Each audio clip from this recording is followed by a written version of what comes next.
Ragazzuoli, buongiorno. Allora, oggi siamo qui per andare a vedere quelle che sono al momento, secondo me, le migliori impostazioni per Warzone dopo l'integrazione di BO7. È cambiato qualcosina a livello proprio di feeling in alcuni movimenti, in alcuni frangenti, tipo quando si entra in mira, nel senso ho notato che l'arma si pianta un po', soprattutto quelle da long quando si entra in mira, quindi ho dovuto giocare un po' con le sensibilità di base e coi moltiplicatori. Quindi ho fatto un po' di test, mi sono buttato in casual, ho provato vari set che oggi vado a condividere con voi. Quindi io partirei proprio dal controller. Allora, io ho provato da 1,25 a 1,80 con moltiplicatore 1, con moltiplicatore 90, insomma il moltiplicatore poi è chiaro che va a generare una sensibilità in mira proporzionale a quella che è la sense base, quindi si può dire che io in mira abbia spaziato da 1,20 a 1,80 e noto però che è proprio una meccanica del gioco, quando tu entri in mira rispetto al vecchio, al chilo per esempio, fino a 2 settimane fa, al chilo di 2 settimane fa, quando si entra in mira, pur avendo una sense alta, elevata, che so, 1,80 in mira, si pianta un po'.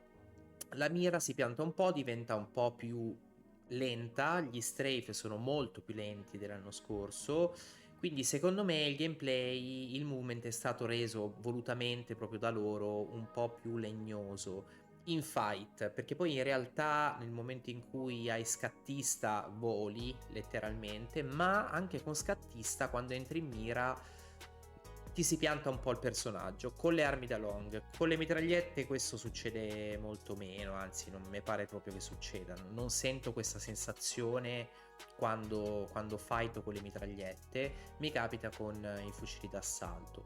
Alla fine gira e rigira, sono tornato sul mio 1,60 base e con moltiplicatore in mira a 0,80 che diventa quindi praticamente 1,28 quando vado in mira, mi dà maggior controllo sulle mitragliette appunto, cioè l'MPC con 1,60 in mira mi risulta troppo incontrollabile perché non sono abituato a una sense così elevata. E è un compromesso però, perché tenere 1,28 in mira ti rallenta ancora di più i fucili d'assalto, però alla fine le mappe, io gioco sempre su ritorno, le mappe sono piccole, gioco tanto con la mitraglietta, mi piace pushare, quindi cerco di ottimizzare più il fronte close range che non quello legato al long. Poi, per quanto riguarda il resto, vabbè, il set dei tasti io non lo cito perché ho già fatto un video sulla miglior disposizione per chi non ha le palette. Per chi ha le palette consiglio sempre il salto sulla paletta di destra, scusate, il salto sulla paletta di sinistra e la scivolata su quella di destra. Questo perché quando andiamo a saltare durante un fight ci serve che la mano destra, che è quella che controlla la mira, sia un po' più stabile, quindi se andiamo a spammare il tasto per saltare rischiamo un po' di smirare, almeno io è questa la sensazione che ho avuto inizialmente quando passai a un pad con palette posteriori, che è nel mio caso il DualSense Edge.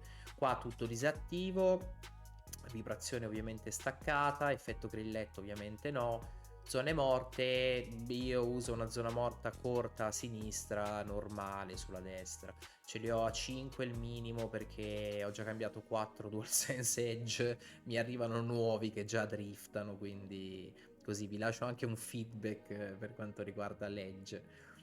E però vabbè, alla fine la zona morta a sinistra è più per una questione di reattività nel momento in cui dovete scattare, che non tanto per l'aim assist rotazionale, che tra l'altro è stato anche nerfato secondo me prepotentemente. Molti dicono poco, si sente poco il nerf, io lo sento parecchio, soprattutto in close range. Poi, vabbè, la sensibilità qua, ripeto, è personale, io ho 1,28, provatela se volete, a me dà un ottimo feeling, ci ho giocato tutto l'anno scorso e mi trovo molto bene. Impostazioni avanzate di mira, qua ovviamente immediato, perché se tenete su graduale, praticamente nel momento in cui voi entrate in mira vi va a calare gradualmente il moltiplicatore. Se invece voi giocate con il moltiplicatore in mira a 1 non cambia assolutamente nulla, perché tanto sia in Hipfire sia in mira la sensa è quella, quindi non c'è una transizione qua come dice qua. E vabbè, questo non ci interessa in terza persona. Io uso dinamica 1, che è quella che usano praticamente tutti i pro player. La dinamica 1 ti dà più velocità nel primo movimento, quindi ti aiuta parecchio quando devi fightare per esempio con due nemici in una stanza. Sei molto più rapido nello swappare da uno all'altro, nel passare da uno all'altro, mentre con standard avviene l'esatto contrario, quindi è molto più lenta nel primo movimento, si velocizza poi nel momento in cui estendete tutto l'analogico. Io consiglio dinamica. Poi ripeto, anche qua è tutto personale. Io oggi vi do le mie impostazioni secondo me migliori e vi spiego perché secondo me sono migliori. Poi qui vabbè tutto su sì, chiaramente qua effetto placebo, non cambia un cazzo, scusate il francesismo, ma m'hanno rotto le palle questi che fanno i video: "Ah guarda, se stacchi qua la tua mira svolta", sti titoli clickbait, sti short sono cioè non è vero, non è vero, è già stata smentita questa tesi più volte, io stesso l'ho provata e sia in un modo che nell'altro non cambia assolutamente nulla. Nulla di nulla, scatto tattico assistito ovviamente, ritardo a 0, di lato mi raccomando sì, è importantissimo perché riuscite a schivare i colpi nel momento in cui fightate in realtà sia da vicino che a medio raggio. Scavalcamento assistito ovviamente no, se no vi si arrampica da solo. Accovacciamento assistito no, corner slicing a me non piace, intanto anche se ce l'avete su sì, in realtà voi dà l'impressione di sporgere il busto, in realtà vi sporgete come se lo aveste su no. E vabbè, questo non c'è. Io uso solo scivolata, non uso il tuffo, mi sono abituato così, mi rendo conto di autosabotarmi in realtà perché ci sono dei frangenti in cui il tuffo può tornare utile. Non tenete premi per scivolare perché se no si genera un piccolo delay nel momento in cui voi scivolate, perché il gioco ha bisogno di un istante per capire se volete scivolare o tuffarvi, quindi o solo scivolata per non avere ritardi o ibrida sempre per non avere ritardi. Ibrida va masterata un pochino, io ci ho provato, mi stresso perché mi stresso e quindi non ho resistito, ma non mi interessa perché ormai mi sono abituato a giocare senza tuffo, quindi non mi sento penalizzato. Scalcamento automatico in aria su parziale, in realtà qua non ho mai capito cosa cambi realmente, l'ho sempre avuto su parziale, di default è su parziale, non mi sento handicappato quando mi devo arrampicare, quindi l'ho lasciato su parziale. Recupero scatto sì, scivolata mantiene lo scatto sì, funzionalità paracadute automatico mai, ovviamente no. Questo non ci interessa. Vabbè, questo è per chi ha Montanaro. Vi fa in automatico la capriola se lo tenete su sempre nel momento in cui non facendola subireste danni, quindi è un paracadute, gioco di parole. E scivolata capriola, vabbè, premi per scivolare, io non lo so, l'ho lasciato così com'era, mi capita raramente che mi faccia la capriola in realtà o che scivoli, insomma, quindi non ho ancora ben capito cosa cambi. Su impostazioni avanzate di movimento, pressione singola dello scatto, pressione singola della corsa, nel momento in cui avete lo scatto tattico assistito attivo non cambia nulla, che abbiate uno, che abbiate l'altro, non cambia niente, non mettete doppia pressione, perché per esempio quando siete chinati e dovete scattare via subito, a me viene da premere L3, bisogna premere L3 perché sennò non inizia lo scatto, non ti si alza, dovresti prima alzarti con il tasto per la scivolata e poi correre, e quindi non tenete doppia pressione perché sennò in quel frangente dovete premere 2 volte per iniziare a scattare. Immergersi nell'acqua libera, porta sfondata scattando, sì. E qua vabbè, i veicoli non ci interessano, qua tutto di default, hanno modificato questa impostazione rendendola di default su applica tutte, che era una cosa che aveva senso che facessero. E per il resto mi sa che non ho toccato nulla, forse qua. Ah sì, io qua ho priorità alla ricarica. Nel senso, mi trovo bene così, l'ho impostato così e mi trovo bene così. Praticamente aprite sia le casse, cioè per aprire le casse premete quadrato, per ricaricare premete quadrato. Se avete l'arma scarica e c'è una cassa in prossimità, vi ricarica l'arma. Non so perché la gente tenga priorità all'interazione. In quel caso, se c'è una cassa vicino, devi tenere premuto quadrato, il che secondo me ti rallenta. Però vabbè, poi ognuno, ripeto, è abituato con le sue impostazioni. Sezione grafica, io gioco su PS5, quindi queste sono le impostazioni grafiche che io consiglio per PS5. Sto valutando di passare a PC, ma ancora non mi sono deciso. Vabbè, se avete un monitor coi 120 Hz ovviamente attivateli perché fate più FPS, il che vi rende più competitivi, vi dà molta più fluidità in game. E attivate il VRR se avete un monitor col VRR. Qua tutto su no tranne Fidelity, che potete lasciare tranquillamente a 100. C'è un ragazzo americano che seguo che è un mito, che fa dei test, non incide sugli FPS, che lo tieni a 70, che lo tieni a 100, incide nella stessa maniera, quindi tenetelo a 100. Poi per quanto riguarda la visuale, campo visivo io uso 115, forse proprio perché gioco da console, magari da PC non c'è il problema di vedere i nemici a distanza, su console un po' sì, perché quando si gioca con i 120 Hz attivi la Play gira a risoluzione dinamica, quindi ci sono dei frangenti in cui la risoluzione è molto bassa, la grafica si sbiadisce e voi non vedete i nemici, soprattutto nelle situazioni caotiche, nelle map tipo in Nevensoul o quella nuova col fatto che ci sono tanti colori, pare, no, un villaggio dei Teletubbies. Io faccio fatica in molti casi a vedere nemici, quindi non oso immaginare con 120 di FOV. E sentite anche di più l'Aim Assist. Secondo me 115 è il giusto compromesso tra la visione dei nemici, l'Aim Assist e la visione periferica della mappa. Campo visivo modalità mirino relativo, altrimenti se mettete indipendente quando andate in mira vi passa con un FOV a 80. Campo visivo arma larga, questo perché vi copre meno nemico nel momento in cui voi andate a mirare con un mirino metallico. Se l'arma è più piccola vi copre meno la sagoma del nemico, quindi diventa più facile vederlo e agganciarlo. Qua movimento visuale in prima persona mettete a 50, altrimenti ballate il cia cia cia. Poi non c'è, vabbè, paracadute in prima persona ovviamente, sì, ho lasciato così, non sono uscito. Impostazioni audio, allora, io qua consiglio di tenere il volume generale a 100, i dialoghi a 40 e gli effetti a 100, disattivate ovviamente la musica, non usate, almeno con le mie cuffie fa schifo, la modalità cuffie migliorata, mi pare proprio che vada a eliminare dei suoni.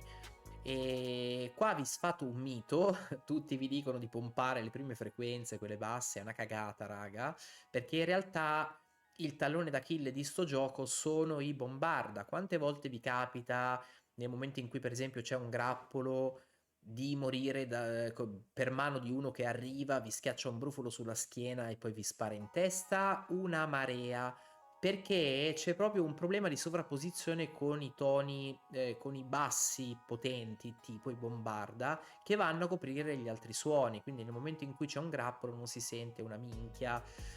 Quindi io ho, diciamo, tamponato un po' con riduci bassi cuffie. Tampona, non fa miracoli, perché secondo me proprio in alcuni frangenti è il gioco che non riproduce proprio determinati suoni, però non fa miracoli, ripeto, però un pochino aiuta.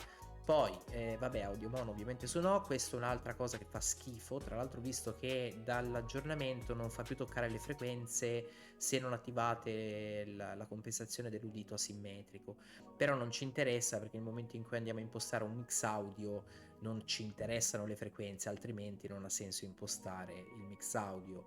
Chiaramente riduce audio a cofene, io ce l'ho su sì, chat vocale vabbè qua non ci interessa. Ultima sezione, l'interfaccia. qua non penso di aver toccato nulla, tengo solo sulla telemetria, tengo solo la latenza, attivo ogni tanto perdita pacchetti nel momento in cui vedo che lagga, ma non mi capita praticamente mai, forse 2 volte all'anno, a dire tanto.